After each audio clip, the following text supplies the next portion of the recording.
எல்லாருக்கும் ஹாய். இந்த வீடியோவில் என்ன பார்க்க போகிறேன்னா, நிறைய பேர் என்கிட்ட கேட்குற கொஷின்ஸ் என்னென்னா, ஃப்ரீ யூடியூப் ரிசோர்ஸஸ் மட்டும் வச்சு மட்டுமே ஒரு பேங்கிங் எக்ஸாம் கிளியர் பண்ண முடியுமான்னு கேட்குறீங்க. ஆக்சுவலாக ரொம்ப ரியாலிட்டி சொல்கிறேன். ரொம்ப ரொம்ப ரொம்ப கஷ்டம்.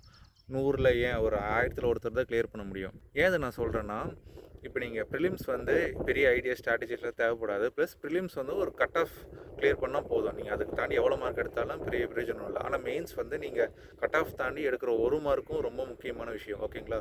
ஸோ மெயின்ஸ்க்கு வந்து நிறைய டிப்ஸ், ஐடியா, ஸ்ட்ராட்டஜிஸ், நிறைய டிஃப்ரெண்ட்டான அப்ரோச்சஸ் தேவை. அது எந்த ஃப்ரீ யூடியூப் ரிசோர்ஸஸும் சொல்லித்தர மாட்டாங்க. ஓகேங்களா?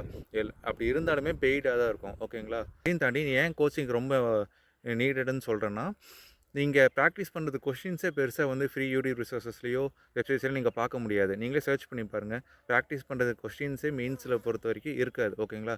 ஸோ உங்களுக்கு கோச்சிங் டெஃபினட்டாக தேவைப்படும். இது என்னோடய பர்சனல் அட்வைஸ்.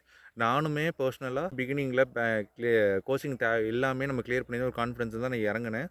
ஆனால் 4-5 மந்த்ஸ் போனதுக்கப்புறம் நான் ரியலைஸ் பண்ணிட்டேன், இல்லை நம்ம வந்து ஐடியாஸே இல்லை, ஃப்ரீயாக எதுவுமே கிடைக்க மாட்டேங்குதுன்றதை ரியலைஸ் பண்ணதுக்கப்புறம் தான் நான் கோச்சிங் எடுக்க ஆரம்பித்தேன். ஸோ நான் எதில் ப்ராக்டிஸ் பண்ணேன், எந்த கோச்சிங் பிளாட்ஃபார்மில் என்ரோல் பண்ணேன், அதில் நான் எப்படி யூட்டிலைஸ் பண்ணேன்ற விஷயத்தெல்லாம் நான் நெக்ஸ்ட் வீடியோவில் சொல்கிறேன். ஓகேங்களா?